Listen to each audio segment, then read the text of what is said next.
One thing that I just recently added, and if you guys go into your system, go into SAM, and for whatever reason, you're not seeing what I showed, if it's not coming up, more than likely, it's just a matter of the Chrome browser is using the older version in its memory.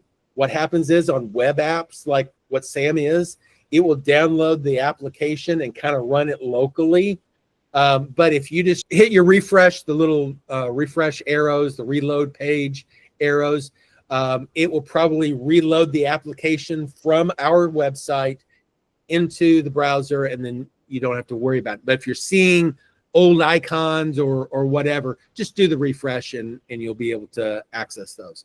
One thing that we did add is, and another kind of minor thing, it may not matter to you guys at all, but recent updates. Because I'm updating constantly and adding new features all the time, this list was getting really, really large. So what I did down here in the lower left corner is I said, well, let's limit it to a certain number. So the last 10 updates, the last 30 days, the last 60 days, or all updates. So if you want to see them all, you can certainly do that. But it will show you the last 10 at least whenever you come in here.